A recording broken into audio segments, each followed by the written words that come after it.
What's up guys, Jeff Cavaliere, AthleanX.com. Today we continue our perfect workout series, this time the perfect workout to lose weight. And oh yes, there is one that does exist, or at least as close to perfect as we can get here in this series.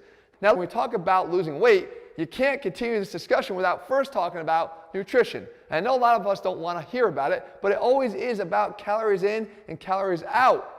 The calories in portion is significant. As a matter of fact, I always say you can't out-train a bad diet. So you got to get serious about what you're eating. That being said though, I know you're here because you want to talk about the calories out portion, what you can do to burn calories while you're in the gym. How can you get to that hypocaloric state? Well, that's where we need to start talking here, because a lot of times what people wind up doing are things that are not nearly as efficient or effective for the time that they're spending in the gym. And we can fix that here with this perfect workout. So a lot of us will go to the gym and we'll either do a lot of this, just sort of mind-numbingly boring cardio, or we may even do something a little bit more athletic and try to do this, the jumping jack, right? Representative of some type of metabolic exercise.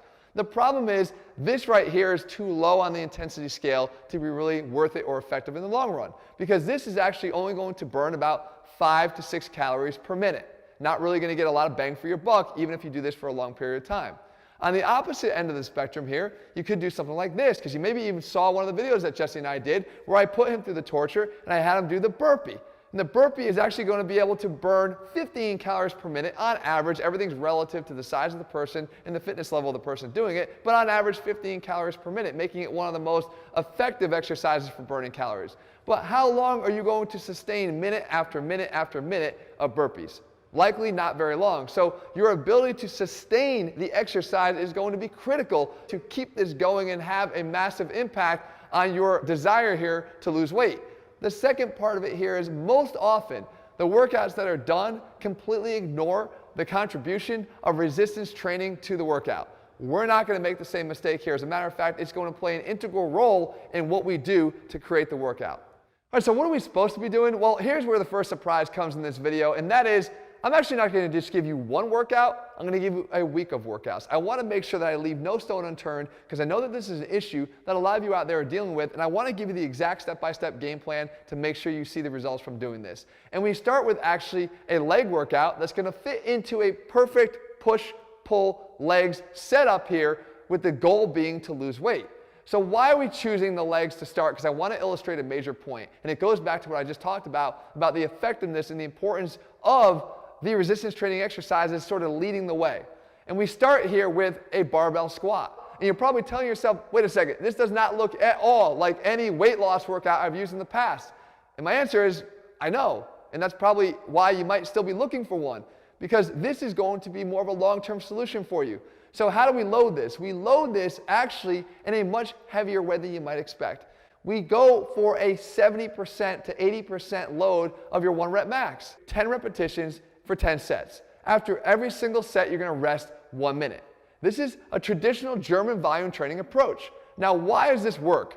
Well, we go to a study recently published here that showcases the caloric expenditure of these resistance training exercises, and again, why they're so important in what we're doing here. You can see that at a much lower intensity level, the squat is still capable of burning 10 calories, which instantly makes it better than what the traditional jumping jack would give us. And again, would be far more sustainable than a burpee, although at a less of a calorie expenditure. That's okay, because we know that we can increase the intensity level. As I said, up to the 70, or in this case, it was used at an 80% max. The fact is, now we're all of a sudden jumping up significantly to about a 33.2 calories burned per minute at this effort level. Why is that? Look, even if you don't agree entirely with the accuracy of that number, which I have some questions, it certainly isn't down at 10 calories. The reason why it's much higher is that the effort level to do this is far more significant. When we're trying to burn calories, guys, again, you want to maximize how much effort you exert, but still make it sustainable. And the beauty of German volume training is that it's going to allow you to be sustainable. You can do this. I've done it myself. As a matter of fact, we programmed it in one of our programs, Max Size, that allows us to do this. The secondary benefit, though, of this exercise and all the exercises in the leadoff spot here is you're also getting muscle building benefits. And the more muscle you can build, the more calories you'll be going to be able to burn on an ongoing basis, because the tissue is going to be more metabolically demanding, even at rest.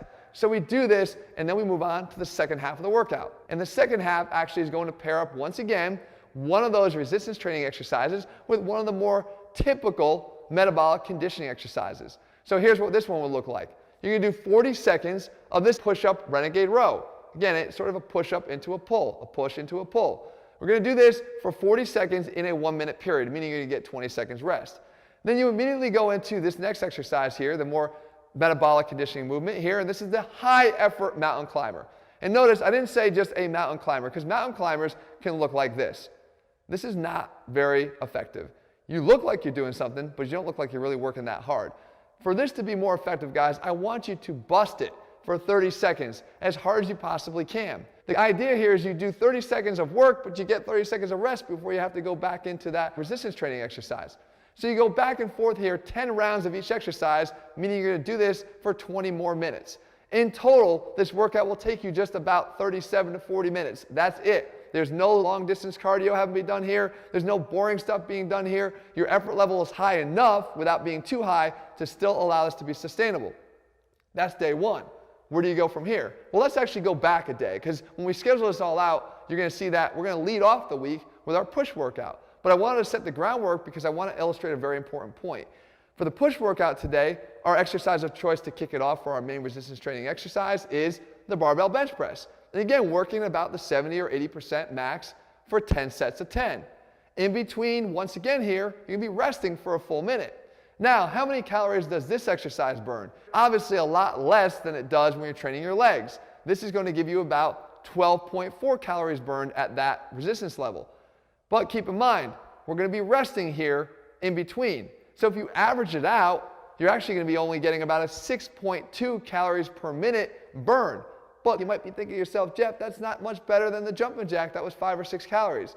You're right, but the jumping jack had none of the benefits that this exercise is going to provide for building muscle to get those additional long-term benefits. So we're kind of playing this for the long run here while we're still setting up the rest of the workout like we did the first day. And the rest of the workout looks like this. This is going to be 40 seconds of the kettlebell alternating clean and lunge.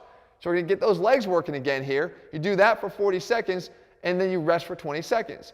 And then you just pick up a jump rope, one of the best exercises you can possibly do when it comes to conditioning and burning calories itself at a level of around 15 or 16 calories per minute, depending upon how intense it is that you're jumping.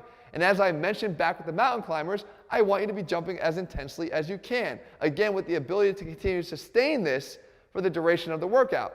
Now guys, I point out here that I said 10 rounds of each, meaning 20 minutes total of this second half of the workout. If you're just starting out and you're finding it difficult, do 5 rounds of each. But the goal here is to work your way up to the point where you're doing 10 and 10.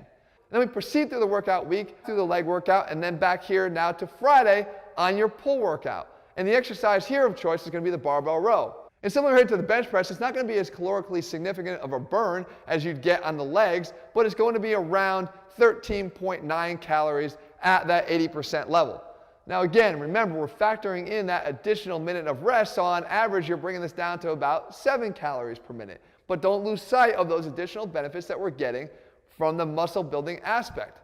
Now the second half of this workout will look like this. You're going to go back 40 seconds of the kettlebell clean and press. You're going all the way down to the floor, cleaning it up, putting it down, all the way down to the floor, opposite side, clean and press. A metabolically demanding exercise with that resistance training component. We move on to 30 seconds of another exercise, probably one of the best you could do with the kettlebell for metabolic benefit, and that is the kettlebell swing. So 30 seconds using a significant weight, one that's going to get you to do about 20 swings or so in those 30 seconds. You rest the remaining 30 seconds, and you continue to repeat this all the way through until you're done with your 10 rounds of each. Now, is the workout week complete? We've hit our push, we've hit our legs, we put our pull, we still got one more. We got one additional core workout, and I want you to slot this in on either Saturday or Sunday, or that remaining day of the week. And what we're doing here is simply 10 repetitions of 3 different exercises, as many rounds as you can in 20 minutes. So as you see, guys, none of these workouts are going to last longer than even 45 minutes, but if you do this in just 4 workouts a week, you are going to lose weight, and you're going to do it the right way. Here's what this workout looks like. It starts with what we call a 3-way seated knee tuck. You're going to bring your knees in, lean back, engage that core, posteriorly tilt the abs, bring your knees dead center, then bring them to the right, and then bring them to the left. A little bit of an oblique twist to add on. 10 repetitions in each direction, so essentially 30 repetitions straight. Then you go into a squat thrust, 10 repetitions here. Again, this becomes more of one of those metabolic conditioning exercises. And then finally we tie it all together with 10 box jumps up onto the same bench or box that you started this workout from. So it's very condensed in terms of how much room you need to take up in the gym. That's not an excuse. Again, as many rounds as you can, you rest as needed, but you're encouraged to keep this thing moving as fast as possible. The fact is, guys, when you string this all together here and you lay it all out as you see me doing here, this becomes as close to perfect as an option for losing weight as there is out there. It is far superior to a lot of the other things that you might be doing right now and maybe even getting frustrated over. You spend your time in the gym. You might be there even over an hour doing traditional cardio and it's not working for you, or it works for a short period of time and then you hit a wall and you're left wanting more, or you're back looking for videos like this. I promise you guys, the effort level is going to go up here, but so will the results. And if you're willing to put it in, guys, you're going to find the results to come a lot more quickly. And that is the key here, guys, to make sure that you're not getting frustrated because it's taking too long to see what you want to see. If you're looking for step-by-step workouts, guys, we have all the other workouts actually in this series here, the Perfect Workout series, that you can find on YouTube. And if you want no guesswork at all, and you want to lay it all out for you day by day, step by step, all of our programs are available for you over at athletenext.com. In the meantime, if you found the video helpful, leave your comments and thumbs up below. Let me know what you want me to cover. I'll do my best to do it for you. If you haven't already done so, click subscribe and turn on notifications and never miss a video when we put one out. All right, guys, I'll see you soon.